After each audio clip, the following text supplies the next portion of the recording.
इस देश की किसी भी अदालत से डरने की जरूरत नहीं, किसी से भी, क्योंकि अदालतें नहीं रही हैं, सरकार की एजेंसी हो गई है। अगर अदालत होती तो न्याय करती, और न्याय के विषय में बहुत सीधा सा है कि न्याय केवल होना ही नहीं चाहिए, बल्कि होते हुए दिखना भी चाहिए। और जब न्याय दिखेगा, होगा, निश्चित रूप से कहने की जरूरत नहीं है, हर कोई अपने आप अदालत का सम्मान करेगा, अदालत की बात मानेगा। लेकिन जब अदालत सरकार के साथ कंधे से कंधा मिलाकर अन्याय करने में शामिल हो जाए, तो तब अदालत कहां रही? कौन उनका जो सम्मान करेगा? इसी चीज को आपको समझने की जरूरत है। ये तो हवा नहीं है जिससे आप डरो, ये वो लोग हैं जिनकी जिम्मेदारी है इस देश में न्याय व्यवस्था को पूरी तरह से कायम करें, लोगों को न्याय दें और न्याय सबको दिखे, ये उनकी जिम्मेदारी है। इसी के लिए इस देश के टैक्स पेयर से सबकी तनख्वाह होती है, सबको पैसा मिलता है, सब अपना खर्च चलाते हैं, घर परिवार को पालते हैं। 12 तारीख को माननीय सर्वोच्च न्यायालय ने जो फैसला दिया,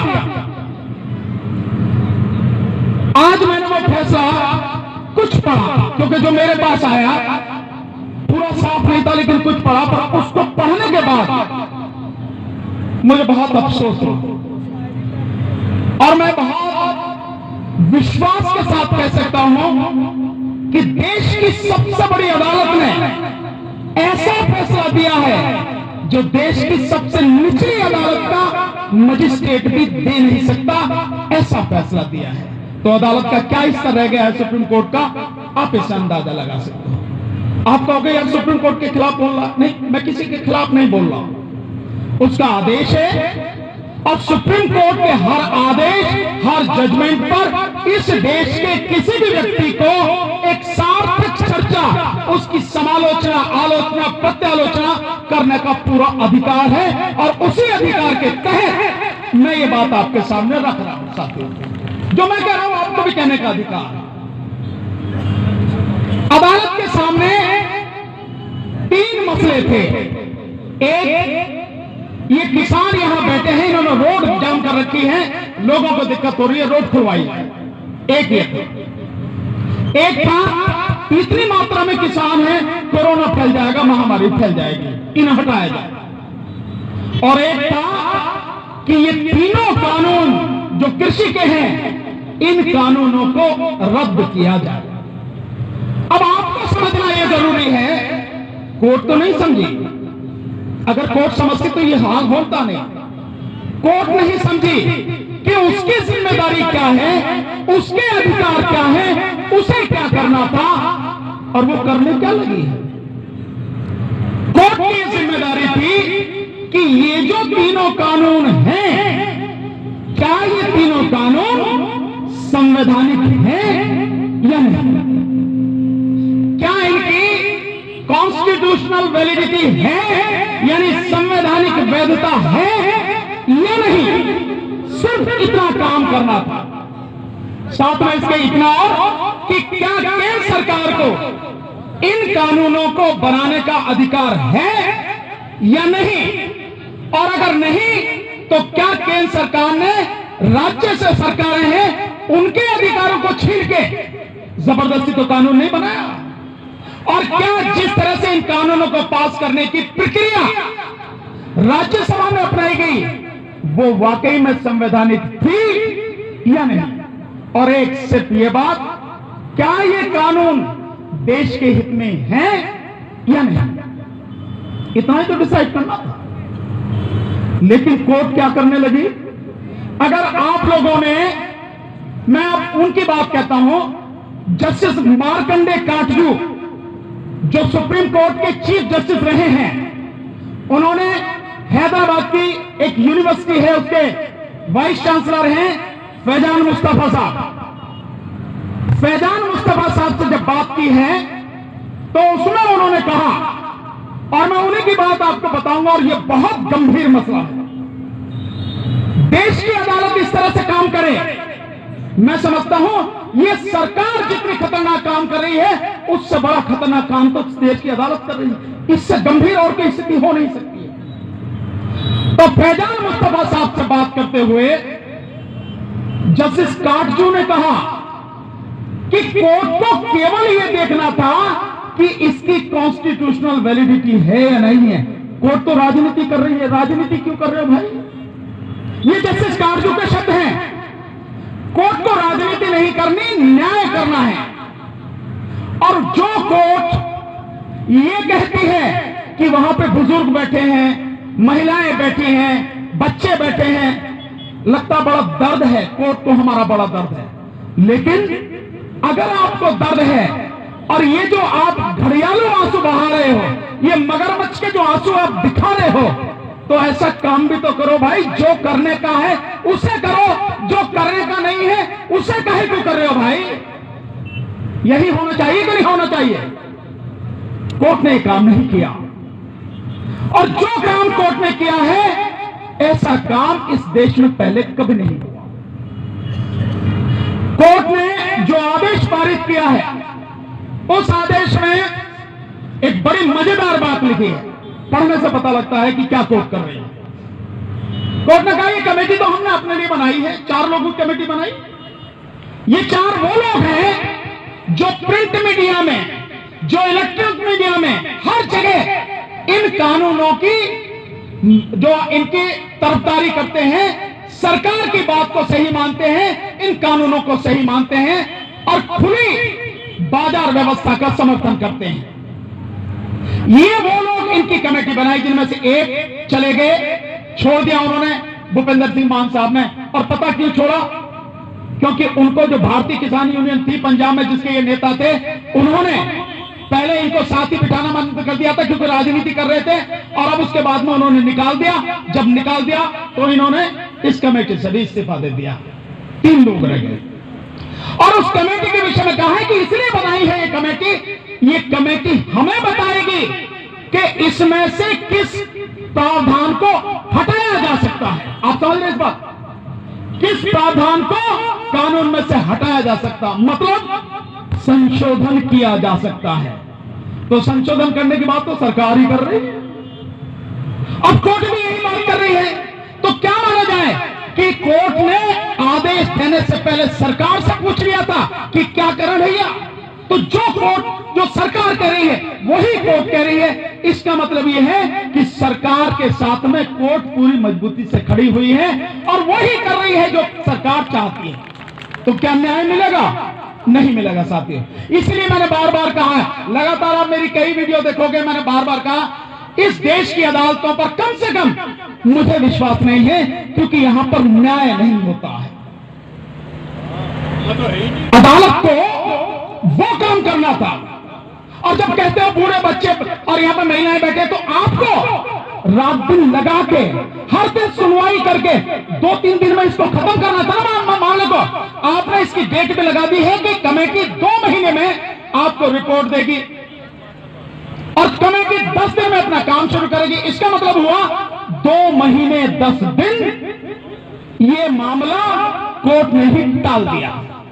इतना दर्द है अदालत को, इतना दर्द है बच्चों का, बूढ़ों का, महिलाओं का, कि 2 महीने 10 दिन टाल दिया। तो मैं कहता हूं, गलत तो नहीं कह रहा था कि घड़ियालू आंसू है, मगरमच्छ के आंसू रो रही है सुप्रीम कोर्ट, बल्कि मैं इसीलिए कहता हूं 12 तारीख को एक बड़ी मौत दिल्ली में हो गई, सुप्रीम कोर्ट की मौत हो गई। वो पहले से ही बीमार थी, लगभग 1 साल पहले से आईसीयू में थी, और अब 12 तारीख को उसकी मौत हो गई, क्योंकि उसे ये बात से चिंता ही नहीं है, कोई सरोकार ही नहीं है इस देश के लोगों की दिक्कत क्या है, इस देश के गरीब, मजदूर, किसान किस तरह से जिंदगी बिता रहे हैं, उसे कोई लेना देना नहीं है। उसकी जिम्मेदारी क्या है, कानून सही है या नहीं, इस पर चर्चा करना, और तुम जो काम कर रहे हो वो तुम्हारा काम नहीं है। और मैंने 12 तारीख को यह बात भी कही थी कि हो सकता है ये स्टे जो दिया गया है, ये स्टे भी कहीं इसीलिए तो नहीं दिया गया कि स्टे के बाद में अब गोदी मीडिया हल्ला मचाएगा, भाई अब तो सब कुछ मिल गया किसानों को, कानून रुक गया, अब कहीं को बैठे यार सड़क गए जाते क्यों नहीं यार, अब भी यही पड़े रहोगे, सबको सब परेशान कर रखे तुमने, जाओ यार उठ के। तो कहीं ऐसा ना हो इस चक्कर में, और अंदर से भी आवाज उठने की हाँ यार स्टे तो हो गया, छोड़ो अब क्या करोगे, चलो, और आंदोलन खत्म हो जाए। मेरी ये बात आप उस आदेश को पढ़िए, उस आदेश की आखिरी 6 लाइन पढ़िए, 6-7 लाइन, उन लाइनों में यही लिखा है, मैंने तब तक पढ़ा नहीं था लेकिन मैं जानता हूं कैसे काम, यही लिखा, उसमें लिखा है भाई अब तो किसानों की बहुत बड़ी अचीवमेंट है, एक्स्ट्रा ऑर्डिनरी आदेश पारित किया है कोर्ट ने, उन्हें अब तो बड़ी सफलता मिल गई, तो अब उन्हें जो संगठन है अपने साथियों को कहना चाहिए, किसानों को, चलो यार अब क्या करोगे यहां बैठकर, चलो अब तो अपने अपने घर चलो, यहां क्या करोगे, यही बात लेके आदेश है। क्या कोर्ट ऐसा आदेश देती है क्या? यह कोर्ट को कुछ और देना था, यह कोर्ट को न्याय करना था, लेकिन साथियों कोर्ट ने न्याय नहीं किया। और मैं फिर कहता हूं इस देश में सरकार तो सरकार, अदालतें भी न्याय नहीं करती हैं। और अपने 27 साल के वकालत के अनुभव से मैं कह सकता हूं पूरे दावे के साथ, पूरे विश्वास के साथ कि इस देश में कोई भी संस्था इतना बड़ा अन्याय नहीं करती, चाहे वो पुलिस वाले हों, चाहे एनआईए वाले हों, चाहे सीबीआई वाले हों, चाहे कोई शासन प्रशासन का व्यक्ति हो, जितना अन्याय इस देश की अदालतें करती हैं। अनुभव की बात कर रहा हूं, यह स्थिति है। इसलिए साथियों हमारा संघर्ष लंबा चलेगा। और दूसरा एक चीज और क्लियर करना चाहता हूं, समय हो गया है, बंद करना है, किसी को भी घबराने की जरूरत नहीं है। इन सब पे जो कमेटी बनाई है, अगर हम उसके पास नहीं जाते तो किसी के खिलाफ कंटेम्प्ट ऑफ कोर्ट नहीं होता है। कुछ लोग परेशान हैं कि क्या ये कंटेम्प्ट ऑफ कोर्ट हो जाएगा, नहीं, कोई कंटेम्प्ट ऑफ कोर्ट नहीं है, हम उसकी पार्टी नहीं है, हम उसमें पक्ष नहीं है। इसलिए जब हम पक्षी नहीं है, तुमको जो आदेश लगता है पालन कर दो, आप उसको आदेश कर दो, हम पे उसका कोई असर नहीं है, हमारा कोई लेना देना नहीं है। इसीलिए हमारी जो संयुक्त किसान संघर्ष समिति है, उन्होंने स्पष्ट रूप से कह दिया, हम स्टे किया है, सम्मान करते हैं, समिति बनाई, हम उसके सामने नहीं जाएंगे। और समिति साथियों निष्पक्ष होनी चाहिए। अगर आप न्याय की बात करते हो तो ना इस पक्ष का हो ना इस पक्ष का, जो व्यक्ति निष्पक्ष हो उनकी कमेटी बनाओ। आपने तो सरकार की कमेटी बना दी, जो सरकार कह रही है वही तो वो कह रहे हैं, तो कहां से न्याय मिलेगा? इसलिए न्याय हमें नहीं मिलेगा, लड़ाई हमें लंबी चलेगी, हमें पूरी मजबूती से बिना रुके, बिना थके और बिना 1 मिलीमीटर भी पीछे हटे लगातार जब तक अपने लक्ष्य को प्राप्त नहीं करेंगे लड़ते रहेंगे और एक दिन इन कानूनों को वापस कराएंगे। और इस आदेश से एक चीज और मेरा विश्वास पक्का हो गया कि सरकार, ये मेरा मानना है कि सरकार इन कानूनों को वापस लेगी, लेकिन इसका सारा जो श्रेय जाएगा वो कोर्ट को जाएगा, कोर्ट के माध्यम से वापस दिलवाएगी। क्योंकि मोदी जी की जो है ना नाक थोड़ा ऊंची है, अहंकार थोड़ा ऊंचा है, इसलिए कोर्ट के माध्यम से वापस ये कानून होंगे, ऐसा मुझे लगता है। तो साथियों इन्हीं बातों के साथ मुझे समय दिया, बातें और भी हैं, बहुत सी बातें और आपको बतानी हैं, पर कभी आगे बताऊंगा जब समय मिलेगा। लेकिन आपके साथ हर कदम से कदम मिलाते हुए, कंधे से कंधा मिलाते हुए जब तक जीतेंगे नहीं, और मैं तो इससे आगे भी कहता हूं क्योंकि मैंने तो बार बार कहा है, अगर ये कानून वापस भी हो जाएंगे, होंगे निश्चित रूप से कानून वापस भी हो जाए, एमएसपी भी कानून बन जाए, तब भी आपकी समस्या का समाधान नहीं होगा।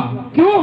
क्योंकि जड़ जब तक रहेगी तब तक समस्या बनी रहेगी, और जड़ है बीजेपी सरकार, मोदी सरकार। इसलिए हमारी लड़ाई तो आगे भी चलेगी, जब तक मोदी सरकार को उखाड़ के नहीं फेंक देंगे तब तक हम संघर्ष करते रहेंगे। डरना नहीं है, रुकना नहीं है, घबराना नहीं है, पूरी ताकत के साथ हाथ से हाथ मिला के, कदम से कदम और कंधे से कंधा मिला के लड़ते रहेंगे। जब तक जीतेंगे तब तक लड़ते रहेंगे। बहुत बहुत शुक्रिया साथियों। बोलो सोनिहाल, बोलो सोनिहाल। का खालसा, वाहेगुरु जी की फतेह।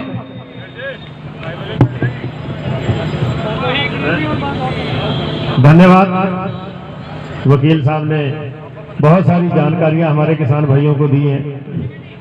किसान भाइयों, आज की सभा